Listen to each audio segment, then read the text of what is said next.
Stay gone. Stay gone. Stay gone. Hello.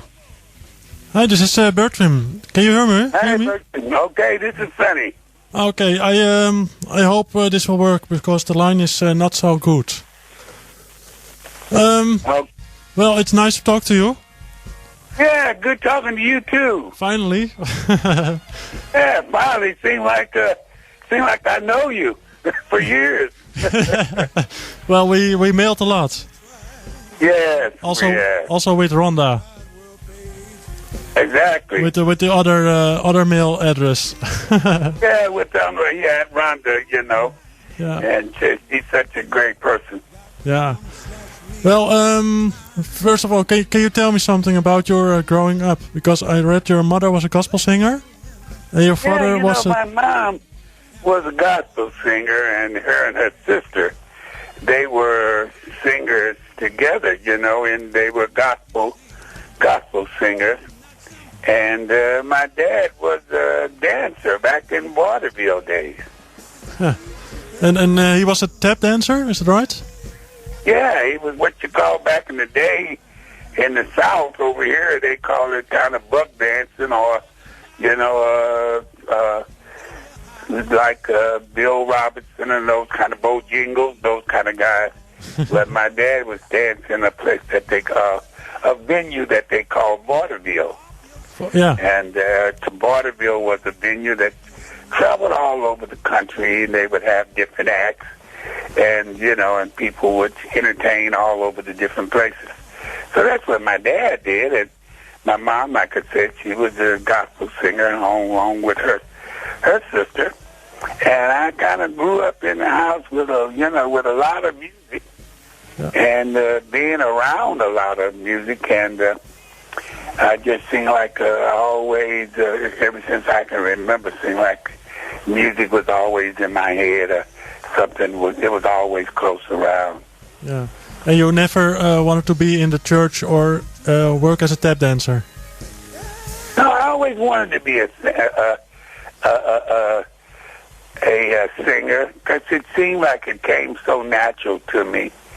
And the guitar playing was something that I just kind of picked up along the way. As a matter of fact, it's a funny story. My sister, she used to date this guy, and he always was trying to, woo my sister. And he would always come by, and he'd always have his guitar on his shoulder, you know. We'd come in to see my sister. And he would come around, and he would kind of show me a few chords here and there, you know, and I would learn a few chords from him, and then forget about it, you know.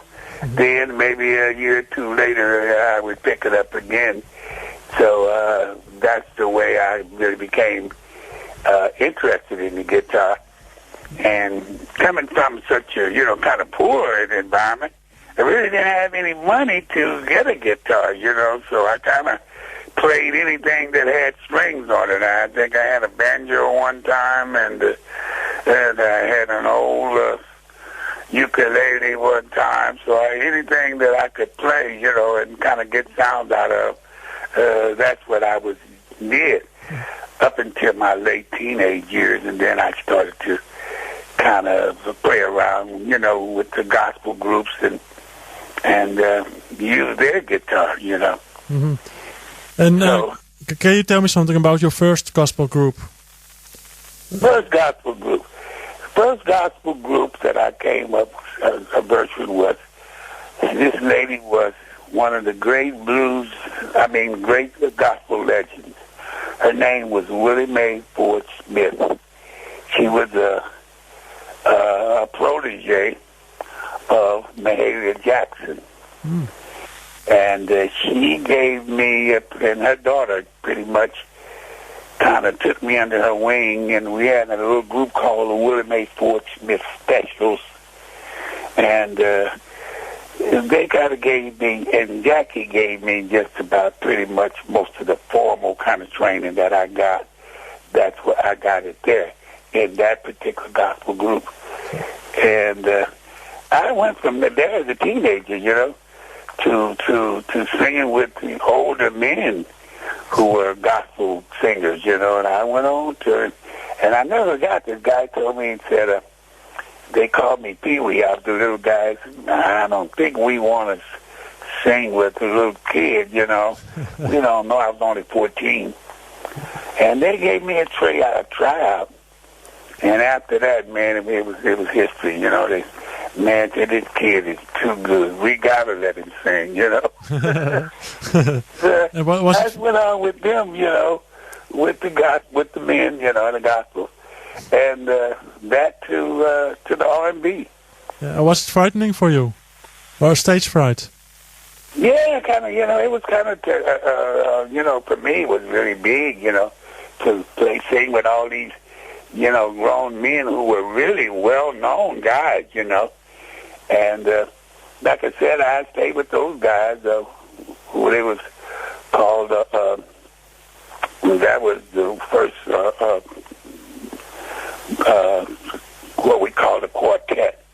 And I sung with those guys. And it was a group called the Welcome Travelers. Yeah. And it was just me, though, and two other guys, young guys that were in that group with me, too. Well, one was called Mel and Tim. Those two brothers, they went on to become pretty big R&B artists, you know. They had two great records, Backfield in Motion, and they became pretty good, pretty big. And we were all in this group together. There's only three young guys with these group of old men. And with them, and I went on to leave and go with a R&B group myself called the Tabs.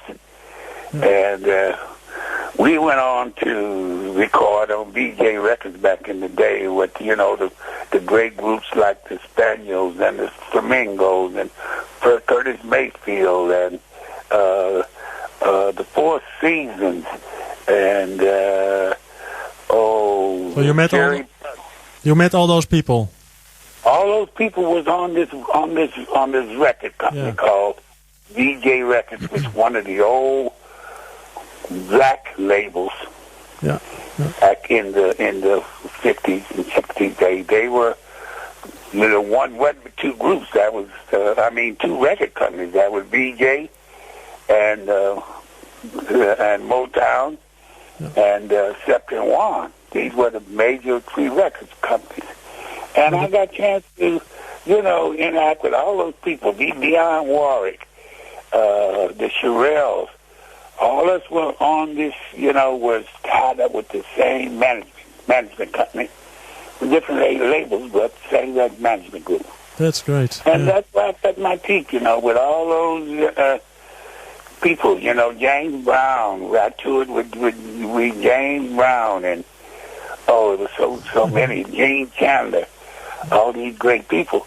And I wasn't really interested in the blues at that time. No?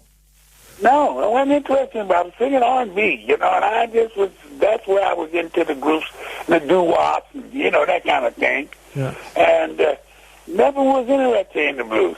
But the guy that really seemed like Bertwin, he always liked me, for some reason, was Albert King. Wow. Albert loved me. And I was a young kid, I was a young boy, and he was so crazy about me for the simple reason that Albert was a funny, complex person. He didn't laugh a lot. He was a really kind of no-nonsense type guy. Mm-hmm. And I was one of the few people that could make him laugh. Well, and I always could make him laugh, and he would just, you know, I would keep him cracking up.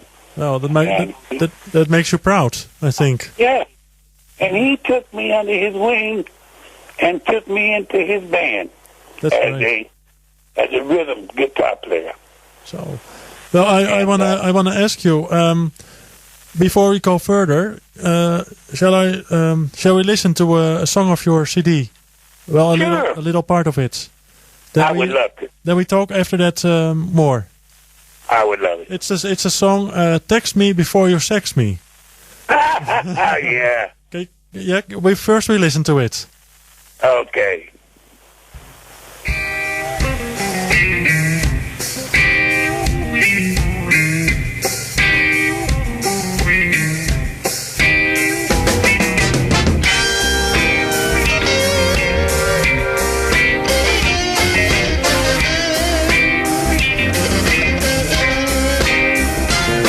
Girl, you can fax me, yeah.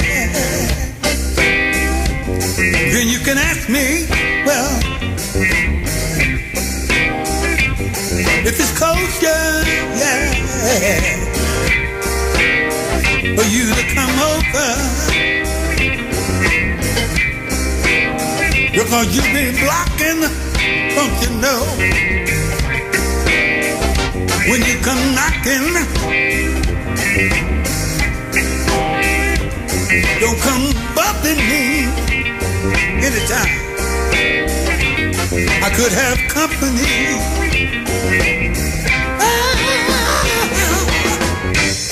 I'm being nice as nice can be. Trying to tell you, so believe. Text me, no, Dad, before you try to sex me.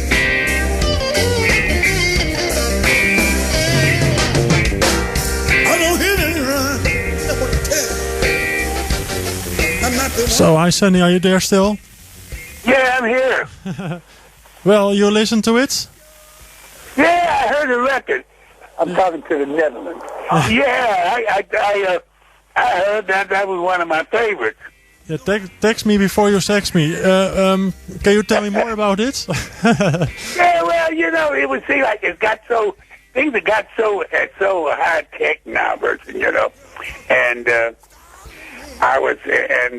you know, everybody's got a cell phone, and all the women got all kind of ways to communicate with you, you know, and it seemed like now, so we was thinking there's no reason now, you know, as a single guy, for the girls to just come beating on your door without, you know, calling you or trying to enter into a relationship, you know, and take it to the beginning before you get to the Yeah. you know, take it to the finish before you get to the beginning. You know, they don't want to sit up. Let's talk. Let's get to know each other first. You know. Yeah, yeah. And then we can see about the other sex either. Let's start to talk and try to just get a understanding first. Yeah. And is this and that's kind of what the song was about. I'm sorry. Is this kind of a song? Well, with the lines that radio stations in the United States can't play? Yeah, and yeah, they can. Because people think they are offensive or something like that. No, I haven't had any problem like that. Oh, okay. So good. I've had no problem with no sanctioning or anything like that. Okay. That's been great. You know, no problem there. Okay, because here I just play it. I like it. Mm-hmm. Well, I love it. You know, and what you guys do over there. You know, that's always one of my biggest, dreams to come to the Netherlands, or over there, Netherlands, Sweden, in the Scandinavian kind of countries, you know. Yeah. I always wanted to visit there, you know.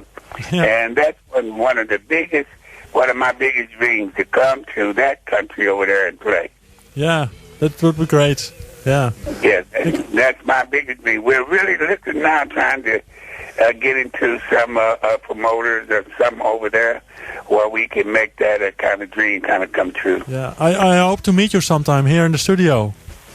I would love it, you know, and that's what we're shooting for, you know, to maybe one day get over there and do some playing and get to meet you, and I can share some of the other, you know, good stories with you, you know, with about Jimi Hendrix and you know, and some of the other guys, and Stevie Ray, and Yeah. you know, Because some of the experiences be with them, because all those guys wanted to be all I wanted to be close to Albert, you know. Yeah, he's the biggest for you. He was the biggest. Well, there were two friends, Henry Townsend and Albert King of you. Is that right? Oh yeah, Henry Townsend. Yeah, that was my godfather. Yeah, he was 97 when he passed away. Yeah. And he was still playing, you know. At that time when he passed away, he was still working there and working in the clubs at 97. Yeah. But he was one of my biggest influences. It seemed like he would. That's who I would always turn to when I had problems or things I needed to talk to. I could always, you know, turn to him. You know, he was kind of always there for me. Yeah. Well, I think we can talk for hours, but yeah, we have to stop. I know we could. I wish we could. I could talk to you forever about some of the great blues men that were in my life, or that I had chance to just be close to, you know, because I was influenced by somebody, and you know, around so many of the great players, you know. And I would love to sometime talk to you again, and maybe we could share some stories about some of the great blues legends. Yeah, I hope so. And you're also a teacher for young players now, so that's also great. Oh yeah, we want to do that. You know, we want to make sure that the culture keeps going. You know, and with people like you, and we can kind of bring that to a reality, you know, because so many of the young kids, especially, you know, my culture, most of the young black kids, they just don't know about the culture. They don't know about the blues, and they, you know, all of them know about the rap, but they don't know about the real, where they come from. And so we have to, you know, try to make sure that we kind of pass it on. Yeah. And, well, can you mention your website, or where people can find you? Yeah, on my website there at sonnyrobertson.com. Oh. They can find me right there on sonnyrobertson.com. That's my website. And also I'm there on, you know, on the Facebook and YouTube. I'm all there. But and you can email me at guitargeek1@sbcglobal.net. Okay, and that's also on your website? Right, on my website also. Okay. Right. Well, I play one more song of you. That's the Blues 2000s. Oh yeah. And that's then the end of our talk today. Okay, I thank you, Bertwin. I thank you so much. I was waiting for this call. I just wanted to talk and maybe get some of you know, the music over there to the other people, and I promise you, one day it'll be soon. You'll be seeing me over there in the studio or in some of the clubs playing. Yeah, I hope so. Okay, we will. Then we shake hands. Yes, we will. Okay, well, all the best. Thank you. All the best for you. Okay. Bye-bye. Goodbye. Bye. Bye-bye.